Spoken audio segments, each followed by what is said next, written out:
Girls don't belong here. Desk jockeys like you are soft targets.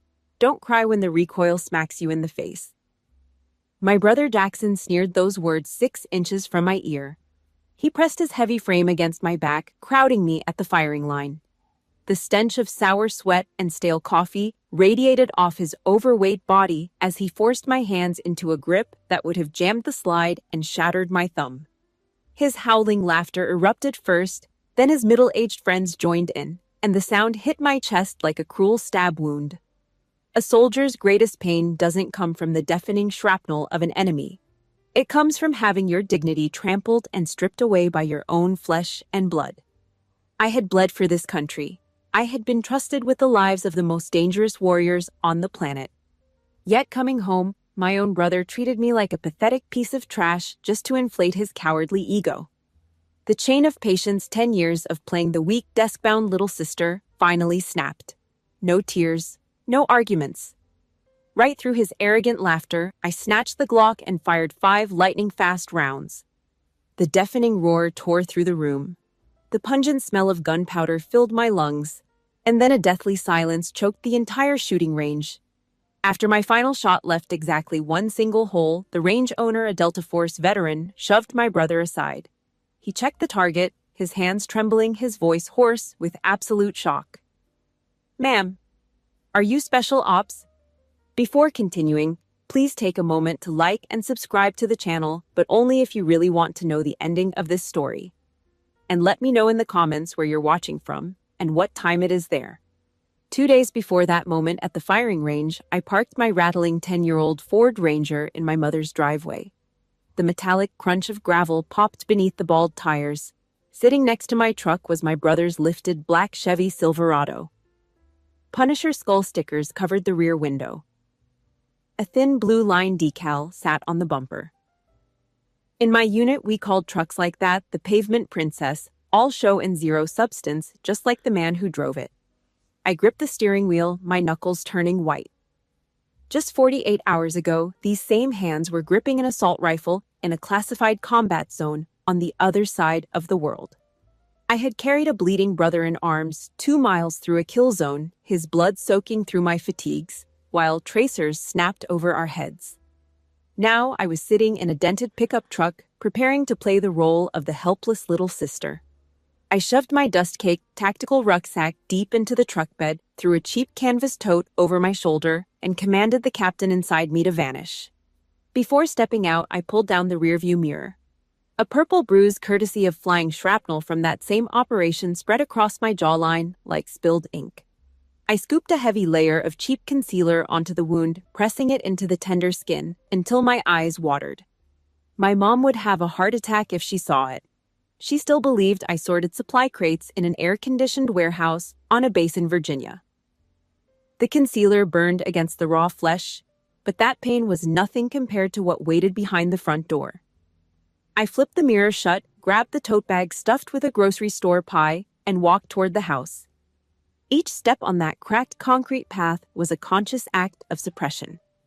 The smell of roast turkey hit me before I even touched the doorknob, thick and heavy, mixed with the overpowering cloud of my sister's Chanel perfume seeping through the screen door. I stepped through the front door into a barrage of psychological warfare more suffocating than any ambush I had survived overseas. My mom stood at the kitchen island, carving knife in hand, and her eyes locked onto me with the precision of a laser sight. She scanned me head to toe, pausing on my bare ring finger. Before I could set the pie down on the counter, she launched the first volley. 32 and no husband. 32 and no children. Her friend Linda's daughter, 3 years younger, already had 2 kids and a house with a pool. My sister Blanca sat at the dining table in a silk blouse that probably cost more than my monthly groceries. She lifted her left hand without a word, letting her new diamond ring catch the overhead light. The flash of it was a deliberate weapon perfectly timed. I set the pie on the counter and said nothing. I swallowed the disrespect, anchoring myself to the last words my father ever whispered to me from his hospital bed tubes running in and out of his frail body. "Keep your mother's heart safe." That promise was the only thing keeping my tongue behind my teeth. At the dinner table, my brother dominated every inch of airspace. Jackson was 46 years old, overweight, with a failed marriage behind him and a sales job that barely covered his truck payment. But in this house, he fancied himself the apex predator. He sat at the head of the table, our father's old chair, and waved the carving knife around like a scepter. He launched into a loud, rambling monologue about the modern military, jabbing the carving knife at the air like a pointer. "The current generation of soldiers is soft," he announced, looking around the table for agreement. "They spend more time on their phones than on the range. Real warriors are disappearing." He pointed the greasy carving knife directly at me. "Perfect example right here. Logistics. A desk jockey, counting socks and sorting boxes." He leaned back in the chair and crossed his thick arms. "His friends at the gun club could outshoot any supply clerk 10 times over," he boasted. My mom nodded along, slicing her turkey into tiny, anxious pieces.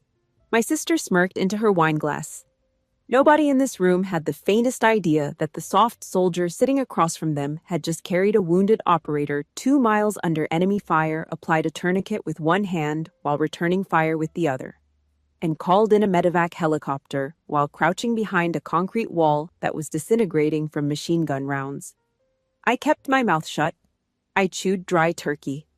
I focused entirely on tactical breathing. 4 counts in, 4 counts hold, 4 counts out, to suppress the boiling urge to reach across the table and snap the carving knife out of his greasy fist. After dinner, the dishes sat in the sink, crusted with gravy. My mom retreated to the living room. My sister disappeared upstairs, probably photographing her ring from 9 different angles. I stood alone at the kitchen counter, rinsing plates, when my brother appeared in the doorway. He leaned against the frame, picking turkey from his teeth with a fingernail. He wiped grease from his chin with the back of his hand, then crossed the kitchen and slapped my shoulder with agonizing condescension. The impact sent a jolt of pain straight through the concealed shrapnel bruise.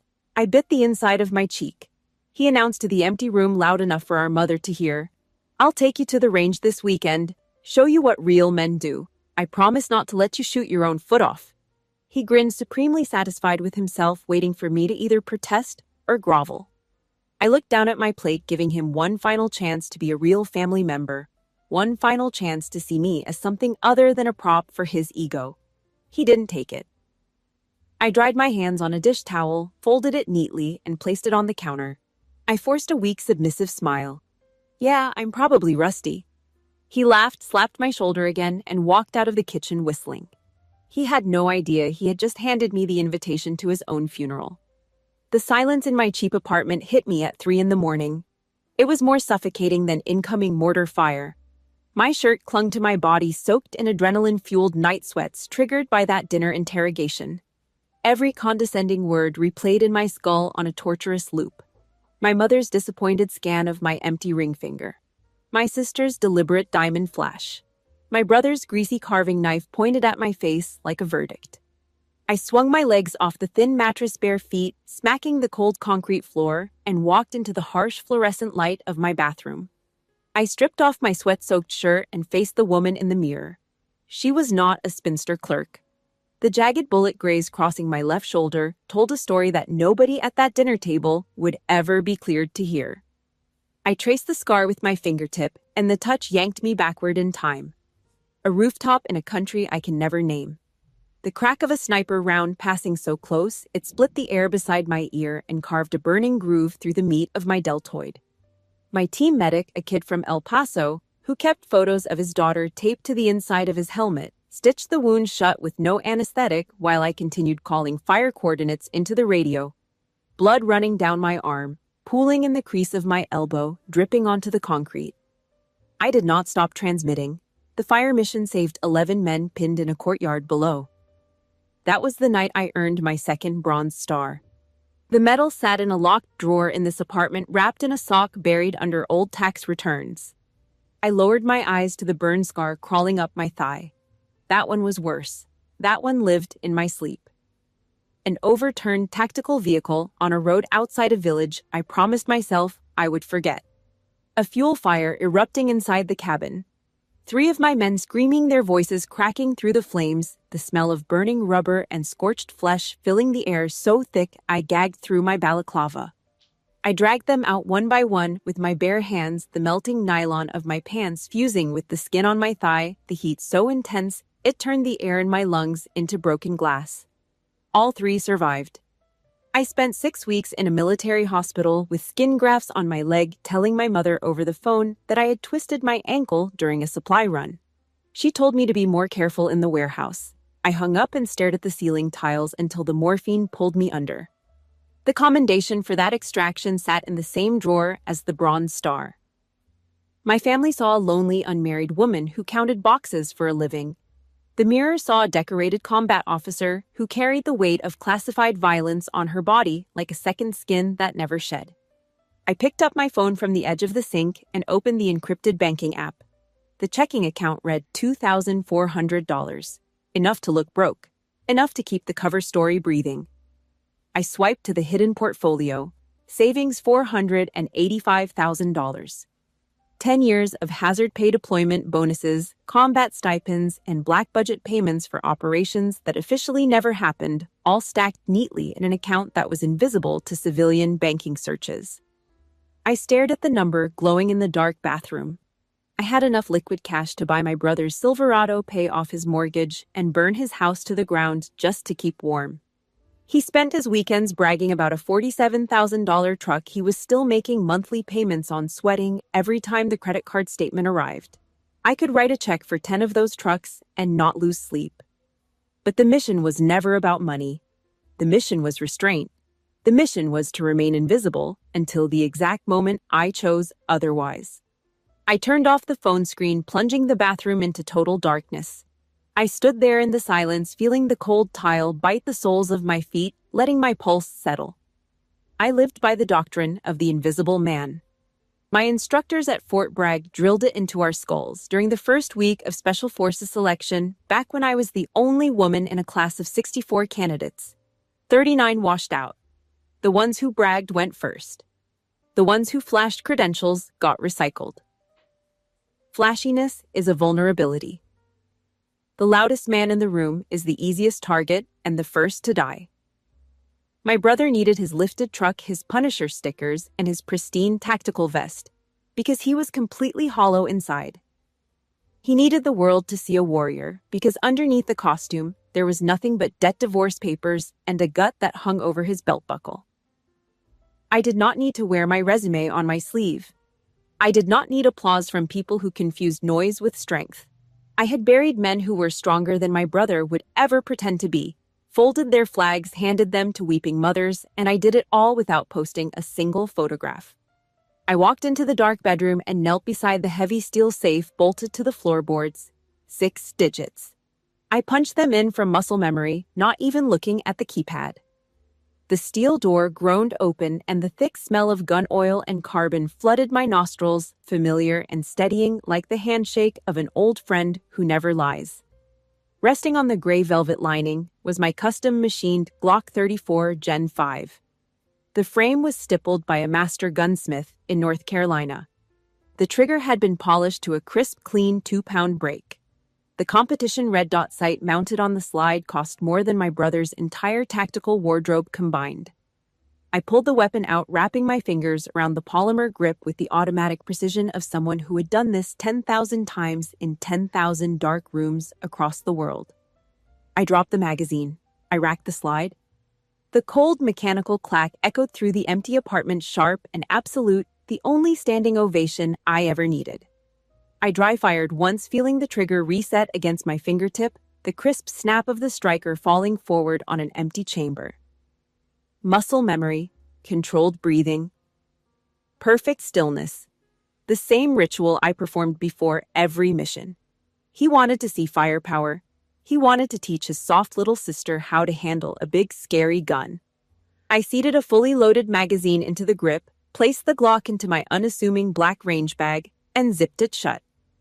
I set the bag by the front door like a packed parachute, waiting for the green light, and walked back to bed. Sleep came easy that night. The counteroffensive was loaded and ready to deploy. The day after that Thanksgiving dinner, I stood deep inside a heavily fortified JSOCSCIFEA Windowless concrete bunker buried beneath a military installation that did not appear on any public map. The air conditioning pumped a steady 65 degrees, chilling the sweat on the necks of the men around me. Banks of classified server racks hummed behind reinforced walls, their blue indicator lights blinking in steady mechanical rhythm. Encrypted monitors cast the room in cold, harsh light. No windows, no daylight. Time did not exist in here. Only the mission existed. I stood with my hands clasped firmly behind my back boots, planted shoulder-width apart spine, locked my eyes, tracking a live satellite feed on the main screen. The grainy image showed a compound 11,000 miles away, and inside that compound sat a man responsible for the deaths of 4 American soldiers. I issued the command with quiet authority. Target confirmed, Alpha element breach. Bravo, hold, security. The room erupted into controlled silent motion. Chairs scraped back against the polished concrete floor. Gear clinked against body armor. 12 of the most lethal operators on the planet, men from Delta Force and the Ranger Regiment, moved with absolute synchronization, executing their assigned roles without a single wasted word. These men did not look at me like a frail sister. They did not see a spinster. They did not see a warehouse clerk who counted socks for a living. They looked at a captain who had earned her seat at the head of this table through blood sacrifice and proven judgment under fire. Their trust was not inherited. It was not given by last name or gender. It was forged in shared foxholes and body bags and screaming helicopter rides where we gripped each other's gear and promised to bring everyone home. I had made calls that sent men through doors they might not walk back out of, and every single time, every single operator came home breathing. That record was my resume. That record was my ring. It did not sparkle under kitchen lights. It did not impress my mother. But it kept people alive, and in my world, that was the only currency that mattered. The operation unfolded on the satellite feed with surgical precision. Phase 1 clean. Phase 2 clean. Extraction clean. And then a harsh vibration shattered the focused silence of the room. My personal cell phone buzzed on the steel briefing table. Every operator in the room glanced at it. The screen lit up with a text message from my brother. I read the words without touching the phone. Wear sneakers tomorrow. No high heels. 9mm recoil is no joke. I don't want you falling on your face. The message sat on the glowing screen like a crude joke scrawled on a bathroom wall. My Sergeant Miguel, a man built like a concrete bunker with hands the size of dinner plates and a neck thicker than my thigh, leaned over from his chair and read the screen. His jaw tightened so hard the muscles in his temple jumped. The vein running down his neck pulsed. He let out a low, disgusted scoff that bounced off the concrete walls. High heels, he muttered, shaking his head slowly. Does he know about the boss's 800-meter shot in a 40-mile-an-hour crosswind civilian megalomania? The dumber they are, the more they think they know. A few of the operators around the table exchanged flat looks. Nobody laughed. These men had watched me put a round through a man-sized target at 800 meters in wind conditions that would make most military snipers call off the shot. They had seen me lead raids. They had seen me drag their wounded brothers out of burning wreckage with bare hands, my gloves melted off my palms, blistering.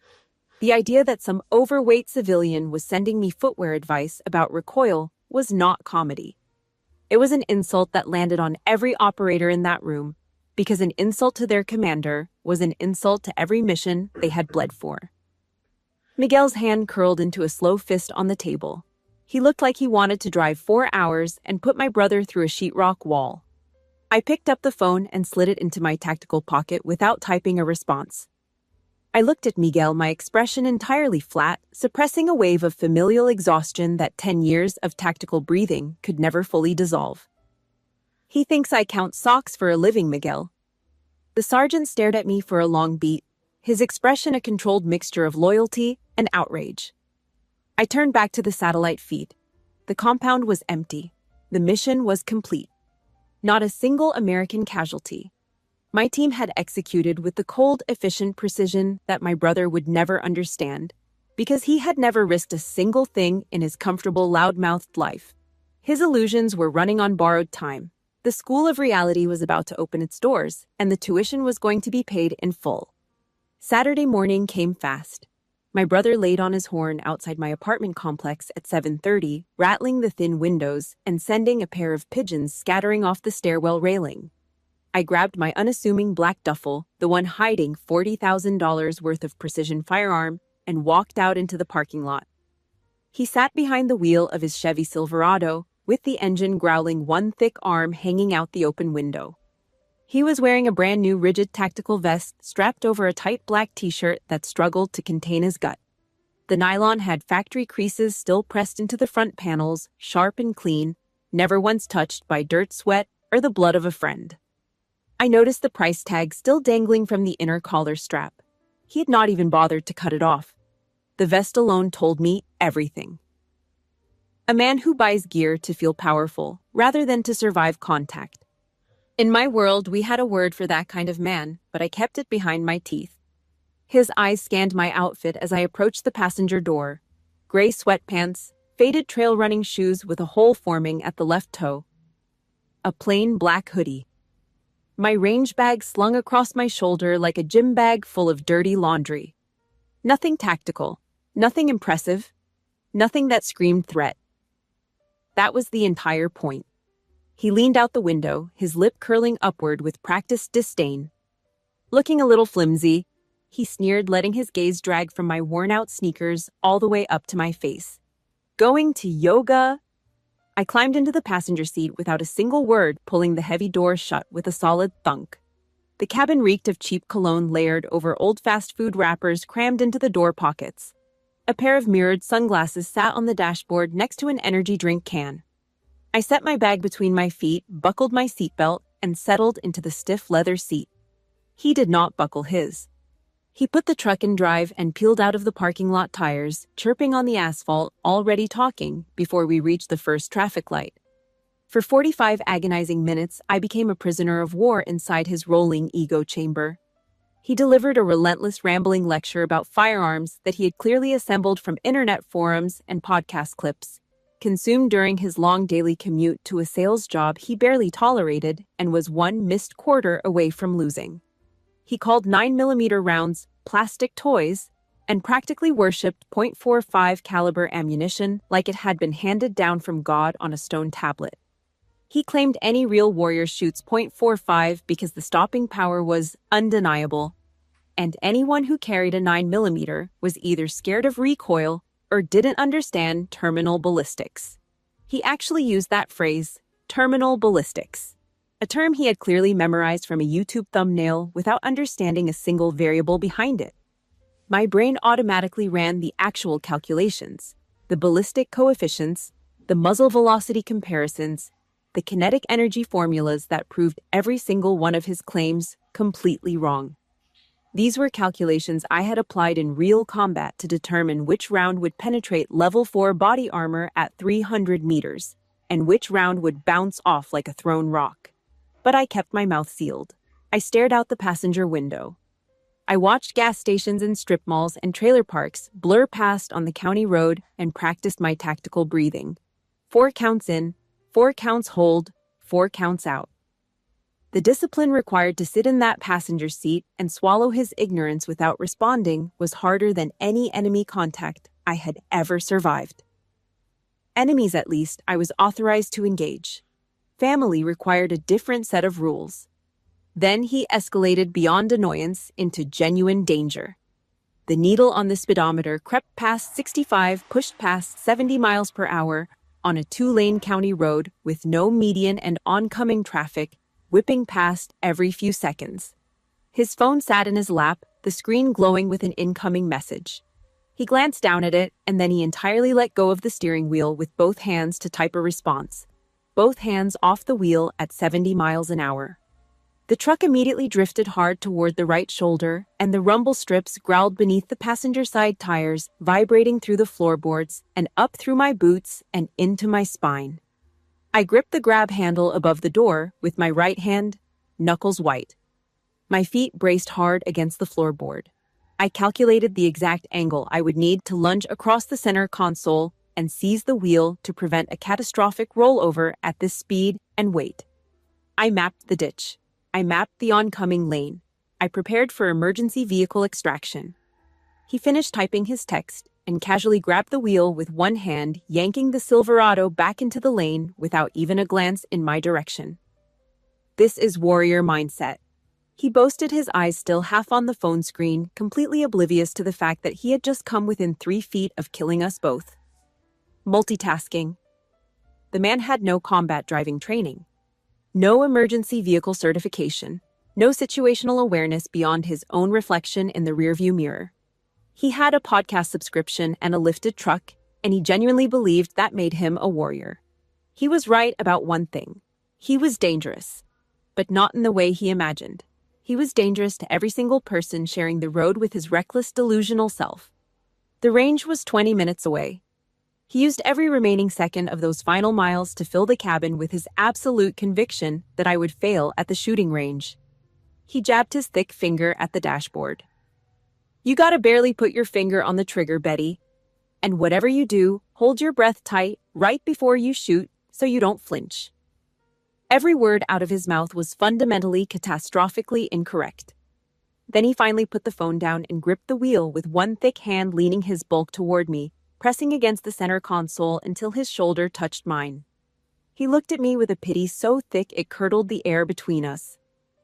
"You're a woman, a soft target," he said, his voice dropping low like he was sharing classified intelligence with a child. "Loud noises, you'll freeze, panic. It's biology."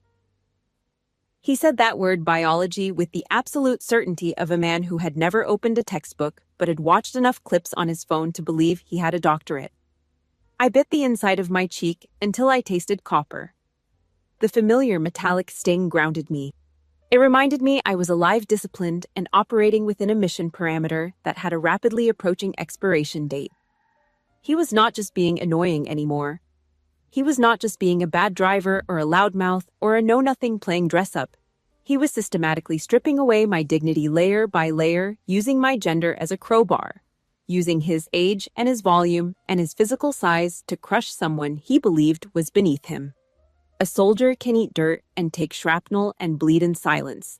That is training. But having your own blood eradicate your worth, reduce your entire existence to a chromosome that was a poison with no antidote and no field manual. I reached down and tightened my seatbelt across my chest, pulling the strap until it pressed flat against my sternum. I looked straight ahead through the windshield at the road unrolling before us. This was no longer a family favor. This was no longer a sister indulging her older brother's brittle ego. This was a targeted operation. And the target had just pulled into the parking lot. The Patriot Range was a low, flat concrete building sitting behind a gravel parking lot filled with oversized trucks and faded political bumper stickers. The concussive boom of indoor gunfire rattled through the walls, muffled but persistent, as we pushed through the heavy double doors. The smell of airborne lead and spent gunpowder hit me the moment I crossed the threshold, sharp and familiar, a smell that most civilians flinch from, but that my nervous system processed as home. My brother's buddies were already clustered at Lane 4, a group of 4 middle-aged men in cargo pants and baseball caps, each one wearing some piece of tactical gear that had never seen anything more intense than a weekend barbecue. They slapped my brother on the back like he was returning from overseas deployment. Then they turned their eyes on me. The first one called me sweetheart before I even set my bag down. The second looked me up and down slowly from my worn sneakers to my baggy hoodie and smirked like I had wandered into the wrong building. My brother puffed out his chest, his tactical vest creaking against the factory stiffness, and introduced me to the group with a wave of his meaty hand. He told them I was the little sister he had pulled from the warehouse to get some fresh air. They laughed, every single one of them.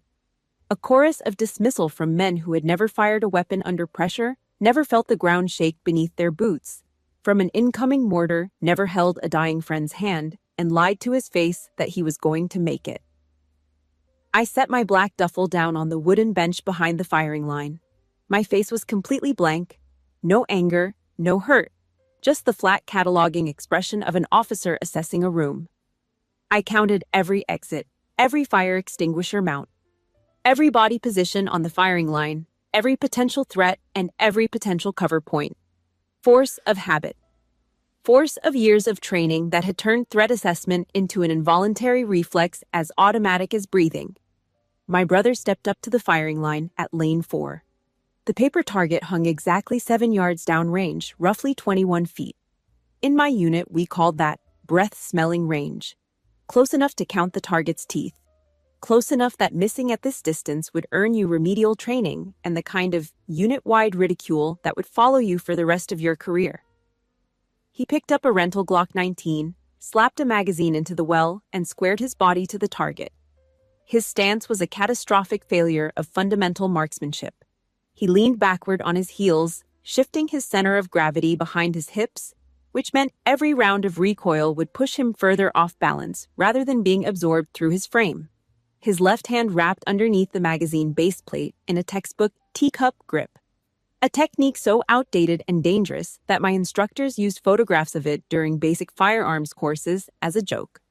He yanked the trigger with raw, uncontrolled force. Bang! The muzzle flipped wildly toward the ceiling. Bang! His wrist buckled under the recoil. Bang! His entire upper body rocked backward half a step.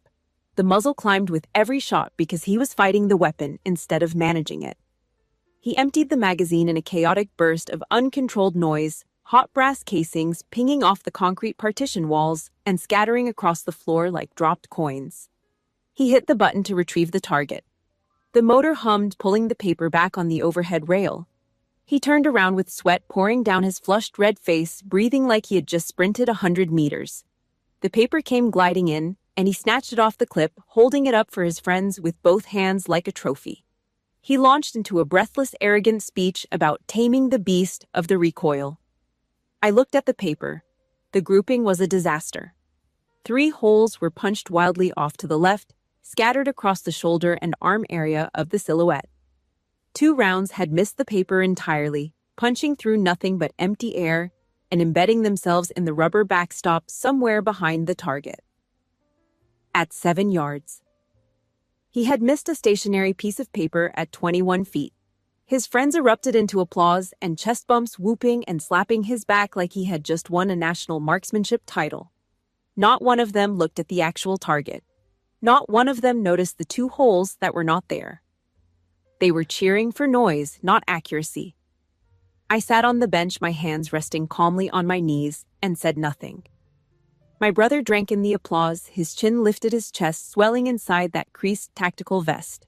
Then he turned and pointed at me, signaling my turn with the slow theatrical condescension of a king granting a peasant permission to approach the throne. I stood up from the bench and stepped toward the firing line. I pulled my Glock from the bag with a smooth, practiced motion. Instantly, my brother crowded my space again, pressing his bulk against my back, hovering his thick hands over my shoulders. He reached around me, adjusting my elbows outward, repositioning my wrists at angles that would have jammed the slide against my thumb, pushing my head forward until my chin nearly touched the rear sight. Every correction was wrong. Every adjustment would have caused a malfunction, a miss, or a broken bone. He leaned close to my ear, his breath hot and sour with stale coffee. He whispered his advice with the gravity of a war council delivering a final battle plan. Hold your breath. Hold it until your face turns blue. Behind us, one of his friends leaned against the concrete partition wall and chuckled loud enough for the entire lane to hear. $20 says she drops the gun. The others snickered. They were placing bets on my humiliation. They were turning my life's deadly profession into a cheap carnival game to stroke their soft, untested egos. I tightened my grip on the polymer frame, feeling the stippled texture bite into my palm like a familiar promise. My jaw locked, my shoulders dropped, and my pulse, instead of spiking the way a civilian's would, dropped. It always dropped before engagement. It was the oldest trick my body knew. My endurance protocol was officially terminated. If you've ever had to bite your tongue while a group of incompetent people tried to explain your own life to you, hit the like button right now. And tell me in the comments, what was the exact moment you finally decided to stop playing the victim? I closed my eyes for a fraction of a second. The laughter behind me faded into a dull underwater hum. The range noise dimmed. The chatter dissolved. My heart rate, which had been held at a disciplined 70 beats per minute through hours of provocation, dropped. 65, 60, resting combat pulse. My breathing shifted into a rhythm that had been drilled into my muscle memory over a decade of relentless live fire repetition. The timid clerk, the quiet little sister, the woman who had nodded and smiled and swallowed every insult since walking through her mother's front door, shattered into dust. She was gone. What remained standing at that firing line was something my brother had never met, something he had never imagined existed. Captain Mitchell. I pivoted on my right heel. My left hand snapped outward like a viper striking from grass. I caught his wrist in mid-air, my fingers locking around his forearm, halting his reaching hand and his entire body with a single controlled motion. The grip was precise, not violent, not showy. Just a hard, practiced lock that communicated one unmistakable message: do not touch me again. Don't, I said. The word came out flat, low, and absolute. It was not a request. It was not Betty's voice. It was the razor-edged command of an officer who had issued orders over gunfire and the screams of wounded men and the roar of helicopter blades, and who had never once needed to repeat herself. My brother froze. His mouth hung open. His eyes widened as he looked into my face and collided head-on with something that made his nervous system lock up in primal animal fear. The 1,000-yard stare. The dead, hollow gaze of someone who has orchestrated the end of human lives. Someone who has looked through a rifle scope and made a decision that cannot be reversed. He had never seen it before, not in person, not outside the movies he watched from his couch. But his body recognized it. Every mammal on Earth recognizes the eyes of an apex predator. You are standing in my workspace. I commanded, my voice dropping a full octave, cutting through the ambient range noise like a blade through paper. Step back. He stumbled backward, his boot catching on a spent brass casing, nearly losing his balance. His friends went dead silent behind him. The laughter was gone. The $20 bet was gone. The smirking was gone. They stood flat-footed and slack-jawed, staring at a woman they had dismissed 30 seconds ago, now watching her radiate a controlled, terrifying authority that none of them had ever encountered and none of them could name. I turned back to the firing line. I rolled my shoulders, once releasing the last stored tension. I punched out the Glock into a perfect aggressive isosceles stance.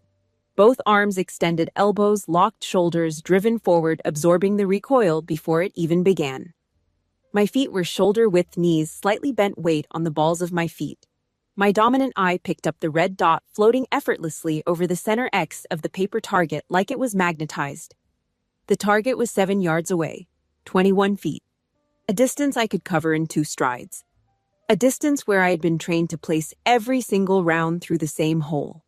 I exhaled naturally, riding the bottom of my breath. I pressed the trigger. Not yanked, not pulled. Pressed. Smooth, deliberate, surgical. Bang! The recoil traveled straight down my wrists, through my locked arms, down my rigid spine, and into the concrete floor beneath my boots. The muzzle snapped back to center in a fraction of a second. The red dot settled. Bang! Same hole. The brass casing pinged off the partition wall and hit the floor, spinning. Bang! The muzzle snapped back. The dot found the center X again instantly. Bang! Bang! I ripped off 5 total rounds with split times under 0.2 of a second between each shot. 3 seconds start to finish.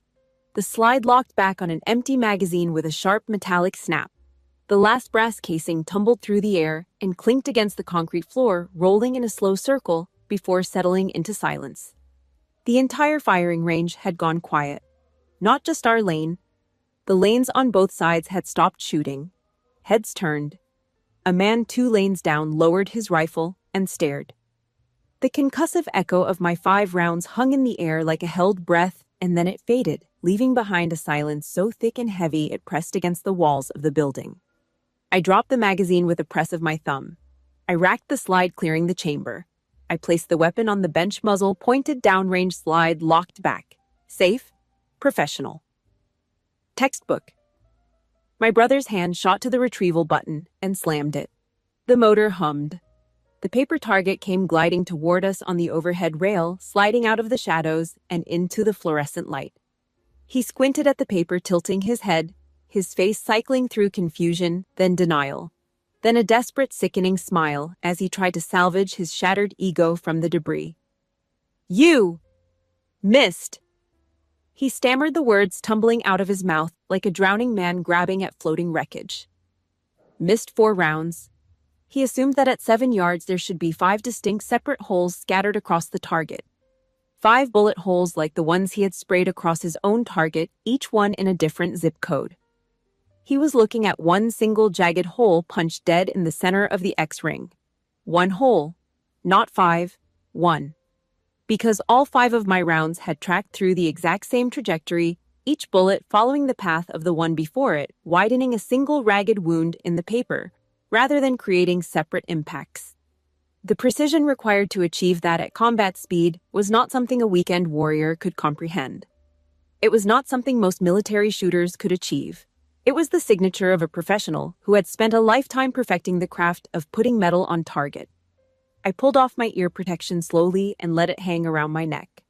I looked him dead in the eye, holding contact without blinking, without smiling, without offering him a single millimeter of comfort. The sights are perfect. I said, my voice calm and steady and completely void of emotion. And never tell a soldier to hold their breath in a firefight. That's the fastest way to die. His face drained of color.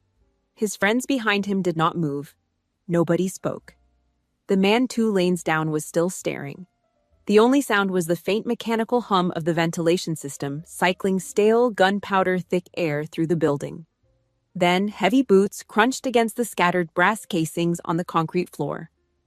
The footsteps were slow, deliberate, and carried the weight of a man who had walked into worse rooms than this one, and walked out with fewer fingers. The range owner, a barrel-chested man in his mid-50s with a gray buzz cut and a face carved from decades of sandstorms and sleepless operations, marched straight toward our lane. I knew who he was the moment I heard his gait, the cadence, the weight distribution. The way his boots struck the floor, heel first with military precision. A Delta Force veteran. The old breed. The kind of man who had done things that would never be written down and had paid for it with pieces of his body. My brother spotted him coming, and his eyes lit up with desperate, pathetic relief. He saw the range owner as a lifeline, an authority figure who would surely validate his version of reality, who would pat him on the back and tell him the little sister had just gotten lucky. He stepped forward, thrusting his hand out to intercept the older man. "Gary, hey boss, I'm just teaching my sister." The veteran did not even blink. He walked past my brother's outstretched hand like the man was a piece of furniture. He blew past him without a word, without a glance, and stepped directly into my space. The old wolf recognized a member of the pack. There was no hesitation, no small talk. He snatched the paper target from the retrieval clip, held it up to the fluorescent lights, and tilted it slowly. The single ragged hole dead center caught the light. He let out a low, quiet whistle, the kind of sound a man makes when he sees something that should not exist in a civilian range. His hands, the left one missing the index, and middle fingers from an old operation, trembled slightly as he held the paper. Then he did something that made my brother's world crack in half. He fired off a highly classified operational countersign phrase, a verbal challenge used exclusively within special operations communities to identify friendly operators in the field. The words were quiet. The words were precise. The words were known only to people who had walked through the same fires I had walked through. I fired the correct response back without hesitation, the way I had done 100 times in 100 dark rooms and landing zones and smoke-filled corridors on the other side of the world. The veteran nodded slowly, his hard eyes softening for just a fraction of a second. "Welcome home," he said. 2 words. 2 words that carried the weight of 1,000 shared horrors and a brotherhood that civilians would never understand. 2 words that my own family had never once thought to say. Then the veteran pivoted, his demeanor shifting from quiet recognition to volcanic rage. He stepped toward my brother and shoved him backward by the chest plate of his pristine, factory-creased tactical vest. The shove was forceful enough to send my brother stumbling into the bench behind him, his arms pinwheeling. "You told me she was logistics." The veteran barked, his raspy voice echoing off the concrete walls like a mortar blast. Every head on the firing line turned. Every conversation stopped. "Son, you just tried to teach a special ops officer how to shoot. She's one of the most lethal organisms in this state." My brother's face drained of every remaining drop of blood. His stubbornness twitched, fighting a losing war against the truth. His mouth opened and closed twice before words came out, and when they did, they were the words of a man whose entire identity was bleeding out on the floor. She counts underwear. He stammered, his voice cracking, clinging to the last rotting plank of the lie he had built his superiority on. The veteran stepped into my brother's face, practically spitting the words. She counts dead bodies. With her skill set, she could kill everyone on this firing line with a pencil, before you even figured out how to flick off your safety. The words detonated like a fragmentation grenade in the center of the room. My brother's entire alpha male identity, the lifted truck, the Punisher stickers, the tactical vest, the internet expertise, the condescending lectures, the biological superiority complex, all of it collapsed into rubble at his feet.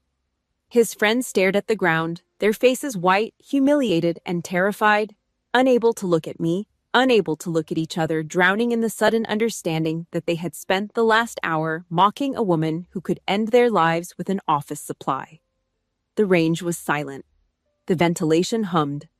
Spent brass casings lay scattered across the floor like the wreckage of a destroyed ego. I picked up my range bag from the bench. I zipped it shut with one smooth pull. I slung it over my shoulder, turned my back on my brother and his crew, and walked toward the exit. I did not look back. I did not say a word. I did not gloat. I did not explain. The quiet professional does not perform victory laps. The quiet professional completes the mission and moves to extraction. My boots crunched across the brass casings on the floor, each step echoing in the silence I left behind me. The glass door swung shut. The afternoon light hit my face. And behind me, in that concrete room thick with gunpowder and shame, my brother stood surrounded by the wreckage of everything he had pretended to be. The air inside the Chevy Silverado was suffocating. The engine idled in the parking lot for a full 2 minutes before my brother finally turned the key. Neither of us spoke. He put the truck in reverse, backed out of the space with shaking hands, and pulled onto the county road. He drove with both fists strangled around the leather steering wheel, his knuckles bone white, his eyes locked on the center line of the asphalt. He was not speeding anymore. He was not texting. He was not multitasking or lecturing or demonstrating warrior mindset. The man who had spent 45 minutes filling this cabin with his own voice could not produce a single syllable. His arrogance was dead. It had bled out on the concrete floor of the Patriot Range, right there between the spent brass casings and the shattered myth of his superiority. But his narcissistic selfishness was still twitching. I could see it in the way his jaw worked, the way his Adam's apple bobbed, the way his fingers squeezed and released the wheel in a nervous rhythm. He was not processing guilt. He was processing how to reframe himself as the victim. I had seen this pattern before, not in combat, in interrogation training. The guilty party always pivots to self-pity before they attempt blame. It took him 6 miles. 6 miles of silence so thick I could hear the Silverado's engine ticking and the faint whistle of air leaking through the weather stripping on the passenger window. Then it came. "Why didn't you tell me?" He croaked, his voice cracking on the last word, the raw sound of a man who had just discovered that the foundation of his self-worth was made of wet cardboard. Why let me make a fool of myself? There it was, the narcissist's last stand. He was not apologizing. He was not asking how I was feeling. He was not acknowledging that he had spent 10 years belittling me, dismissing me, reducing me to a punchline. He wanted to know why I had allowed him to embarrass himself. His humiliation was the crime, not his cruelty. His public shame was the injury, not the decade of wounds he had carved into me at every family dinner, every holiday, every phone call where he reminded me that I was less than him. I slowly turned my head to look at him. I studied his profile the way I would study a target dossier. The sweat on his temple, the tremor in his lower lip, the bloodshot whites of his eyes. I delivered the psychological casualty report with the flat precision of a military debrief. No emotion, no drama, just cold operational fact. "Because you never asked," I stated. The words landed in the cabin like a dropped hammer. He flinched. I continued without raising my voice. "You needed me to be a failure so you could feel massive. You needed a weak little sister so you could play the strong big brother in front of your friends. The difference between us is that you need an audience to think you're strong. I paused for one beat, letting the silence twist. I just need to be myself. I pulled my phone from my hoodie pocket. I opened my banking app. I held the screen in front of his face, the glowing numbers cutting through the dim cabin light. $485,000. His eyes bulged. His foot wavered on the gas pedal, and the truck lurched. He stared at the number the way a man stares at a car accident, unable to look away, unable to process what he was seeing. I pulled the phone back and slid up my left sleeve, exposing the jagged scar crossing my shoulder, then pulled the fabric of my sweatpants above my knee, showing the burn scar crawling up my thigh. I gave him the operational summary. Not the Hollywood version, the real version. The rooftop, the sniper round, the burning vehicle. The 3 men I dragged out while my skin melted. The commendations in the locked drawer. The classified operations that never happened on paper. I left no room for his delusions to hide. I sealed every exit. I collapsed every narrative he had ever constructed about who I was and replaced it with a truth so heavy and so undeniable that it pressed him into the driver's seat like G-force. Then I laid down the terms of unconditional surrender. I shifted my body in the seat to face him directly, my back against the passenger door, my eyes locked on his profile. My voice dropped low, steady, and absolutely final. Listen to me closely. The weak little sister is dead. Stop the lectures. Stop the humiliation. If you don't, I will vanish. I have a family in camo ready to die for me. I sit at mom's table out of blood loyalty, but I am not your doormat. Every word was a driven nail. Every sentence was a closed door. I was not negotiating. I was not asking for understanding. I was dictating the new rules of engagement, and the consequences for violation were permanent and total. He would lose me, not temporarily, not until the next holiday. Forever. And he knew with the gut-deep certainty of a man who had just watched me put 5 rounds through one hole that I possessed the absolute willpower to walk away and never look back. My family in uniform would close ranks around me, and he would never see me again.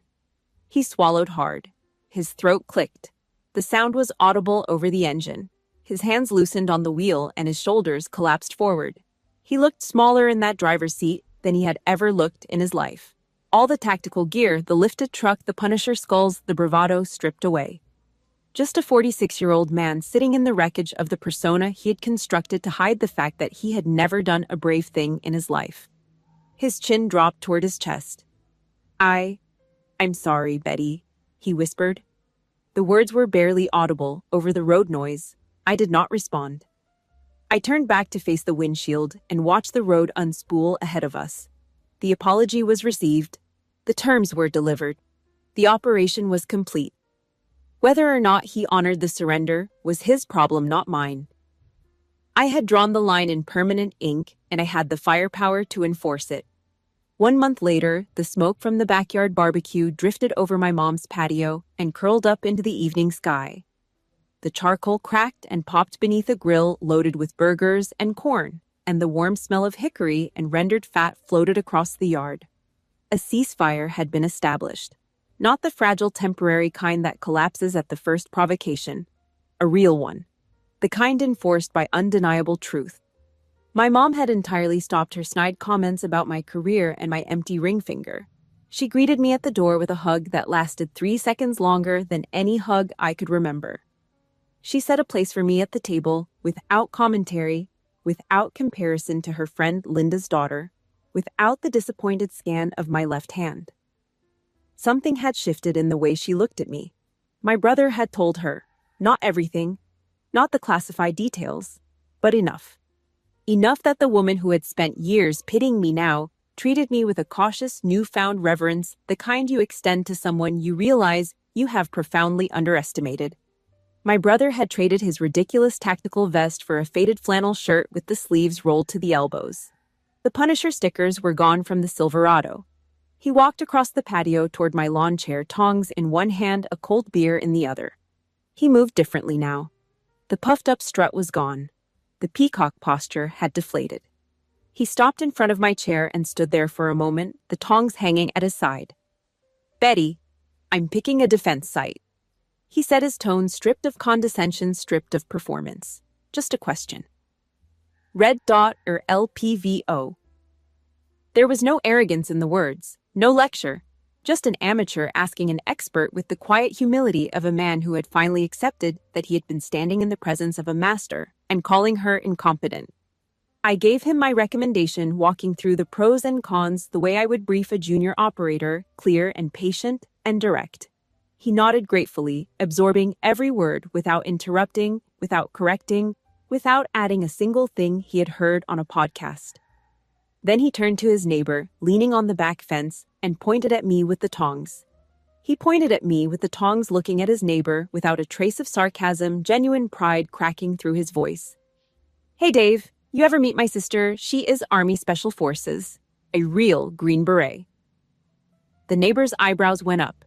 My brother said it again, like he needed to hear himself say it, like the words were a new language he was learning to speak. Then I felt a tug on my shirt sleeve, a small hand pulling gently. I looked down. My 8-year-old nephew Leo stood beside my lawn chair, looking up at me with wide, serious eyes. His dark hair was mussed from running around the yard, and he had a streak of ketchup on his chin. He clutched a plastic army figurine in his other hand, the kind you buy in a bag of 50 at the dollar store.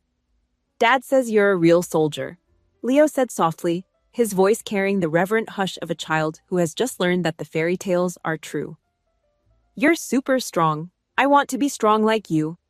I set my beer bottle down on the armrest. I swung my legs off the lawn chair and knelt down in the grass, bringing my face level with his. I put my hand on his small shoulder, feeling the bird-like fragility of his bones beneath his t-shirt. This was the moment that mattered. Not the 5 rounds, not the veteran's recognition, not the shattered ego on the range floor. This, right here. A child asking the right question. "Strong isn't about being loud or acting dangerous, Leo," I told him, keeping my voice steady and warm, making sure my brother could hear me clearly from his position at the grill. "True strength is staying calm when everyone else panics. It's protecting people who can't protect themselves. And it's knowing exactly who you are even when no one is looking." Leo nodded slowly, his small face processing the words with a seriousness that made my chest tighten. He looked down at the plastic soldier in his hand, then back up at me. He did not fully understand yet. He was 8. But the seed was planted. And it was planted by someone who had lived every word of that lesson in blood and fire and silence. I ruffled his hair, and he grinned and sprinted back across the yard to chase a firefly blinking above the fence line. I stood up, brushed the grass off my knees, and walked over to the old wooden porch cooler. I popped the cap off a cold beer, the metal cap clinking as it hit the deck boards, and sat down on the porch steps. The condensation on the bottle chilled my fingers. The hickory smoke drifted past my face. The American flag hanging from the porch column rustled in the evening wind, its fabric catching the last amber light of the day. I had bled for that flag. I had watched friends die under that flag. And I had suffocated inside this house, crushed beneath the weight of a family that could not see me, would not hear me, and refused to believe that a quiet woman in worn-out sneakers could be the deadliest person in the room. But the suffocating shell had been burned away. 5 rounds of 9mm copper fired through a single hole at 7 yards had done what 10 years of silence could not. They had forced the truth into the light. And the truth once spoken could not be swallowed back. I did not have to split my soul in half anymore. I did not have to bury my strength to protect fragile egos. I did not have to choose between being a daughter and being a warrior. I was both. I was a daughter, a sister, and a Green Beret. I sat on my mother's porch, drinking a cold beer, watching the flag move in the wind, listening to my nephew chase fireflies, and my brother ask genuine questions for the first time in his life. For the first time in my life, I was actually home. If you believe that true strength doesn't need to scream for attention, hit the like button and subscribe to our channel. Share your story in the comments below. Have you ever had to silence a bully with absolute, undeniable proof of your worth?